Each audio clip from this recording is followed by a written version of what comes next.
मेरे YouTube channel astro नेश पर आपका स्वागत है। नमस्कार, मैं हूं नरेश कुमार। सबसे पहले उन दर्शकों का धन्यवाद जिन्होंने पेज को सब्सक्राइब किया है, पेज के वीडियोस को शेयर कर रहे हैं, लाइक कर रहे हैं और कमेंट बॉक्स में हमें अपनी राय भी भेज रहे हैं।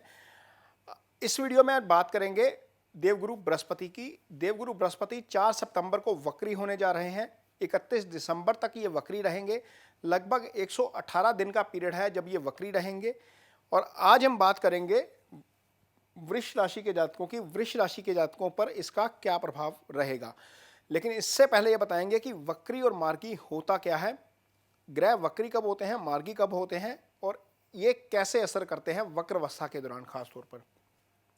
तो वक्री और मार्गी होना सामान्य तौर पर एक सामान्य घटना है, हर साल होती है। शनि 140 दिन हर साल वक्री रहते हैं। गुरु लगभग 4 महीने हर साल वक्री रहते हैं और ये होता है सूर्य के कारण। सूर्य से एक पर्टिकुलर डिस्टेंस यानी कि लगभग 120 डिग्री की दूरी मंगल, शनि और गुरु की इनको वक्री कर देती है, क्योंकि ये जो प्लैनेट हैं ये आउटर सर्कल के प्लैनेट हैं।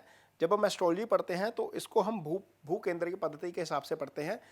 इसमें जो दो प्लैनेट हैं शुक्र और बुध, ये इनर सर्कल के प्लैनेट हैं और मंगल, गुरु और शनि ये आउटर सर्कल के प्लैनेट हैं।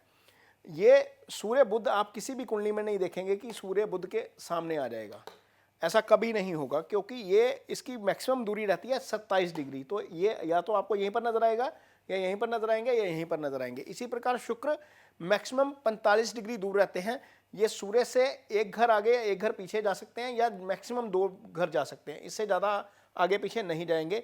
लेकिन शनि, मंगल और गुरु जो हैं ये सूर्य के साथ युति भी कर लेंगे, समसप्तक योग भी बना लेंगे, जैसे इस समय सूर्य और शनि का बना हुआ है। ये कुंडली 5 सितंबर की कुंडली है, जिस दिन गुरु वक्री होंगे तो शनि और सूर्य आमने सामने हैं। गुरु और सूर्य भी आमने सामने आ सकते हैं, मंगल और सूर्य भी आमने सामने आ सकते हैं। तो ये आउटर सर्कल के प्लैनेट हैं, ये आमने सामने भी आ जाते हैं, साथ में भी युति कर लेते हैं। और जब ग्रह वक्री होता है तो ऐसा लगता है जैसे किसी ने कार की हैंड ब्रेक लगा दी और आप उसका एक्सीलेटर दबा रहे हो, कार आगे उस स्पीड से नहीं बढ़ पा रही। ऐसा प्रतीत होता है कि वो पीछे आ रहा है, लेकिन वो पीछे नहीं आ रहा होता है। ग्रह जो है वो अपनी चाल जो है वो करने की कोशिश करता है, क्योंकि वो सूर्य से एक पर्टिकुलर दूरी से आगे निकल जाता है, इसलिए वो उस रेंज में आने की कोशिश करता है, इसलिए आभास होता है कि वो पीछे की तरफ आ रहा है। तो ऐसी स्थिति में प्लैनेट का चेष्टा बल बढ़ जाता है। चेष्टा बल बढ़ने के बाद प्लैनेट उस भाव के या अपने कारक तत्वों के अच्छे या बुरे दोनों तरह के फल करने की ज़्यादा कोशिश करता है और उसका प्रभाव हमें नजर आता है। तो गुरु जब वक्री होंगे तो क्या असर करेंगे? सबसे पहले तो गुरु आपकी कुंडली में 12वें भाव में गोचर कर रहे हैं। 12वें का गोचर गुरु का अच्छा नहीं होता, यह स्थिति अच्छी नहीं है। अब कैसे फल करेंगे?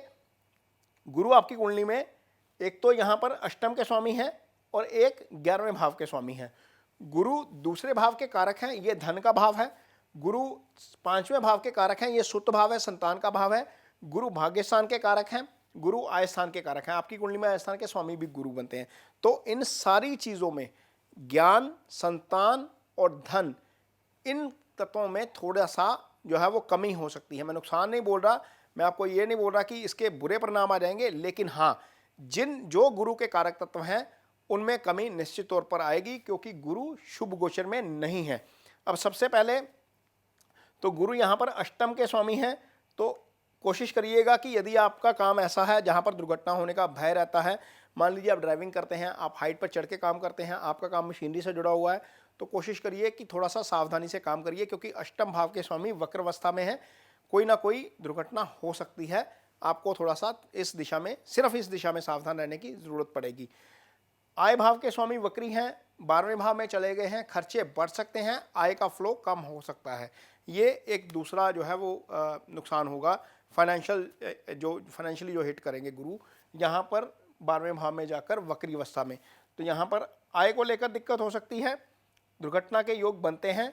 यहाँ पर गुरु आपकी कुंडली में जो है वो धन भाव के कारक हैं, तो ऑब्वियसली जब खर्चे बढ़ेंगे तो धन में कमी हो सकती है। तो धन वो होता है जो आपको कहीं से मिलता है। एक होता है कि आय आप खुद कमाते हैं, ये आय का भाव है।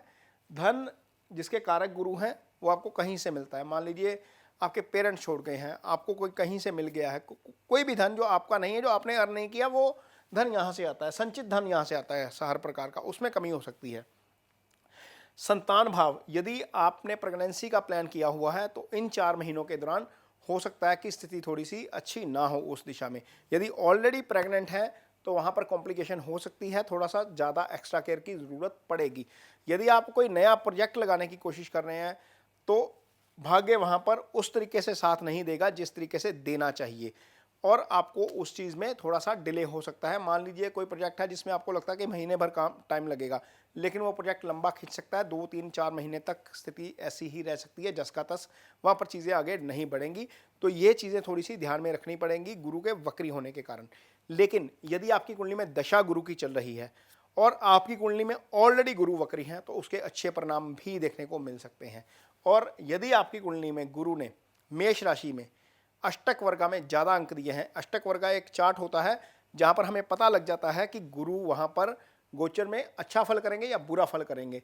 तो वहाँ पर यदि पॉइंट्स अच्छे हैं, 5 या 6 हैं या 5 से ज़्यादा हैं, तो हो सकता है कि ये सारे सिग्निफिकेंस आपके ऊपर लागू ना हो। लेकिन लार्जली वृश्चिक राशि के जातकों के लिए गुरु का वक्री होना 118 दिन के लिए अच्छा नहीं है। मैं ये नहीं कहता कि बहुत ज़्यादा नुकसान हो जाएगा, लेकिन अच्छा नहीं है। थोड़ा सा ध्यान रखने की ज़रूरत पड़ेगी, खासतौर पर दुर्घटना वाले मामले में, संतान वाले मामले में।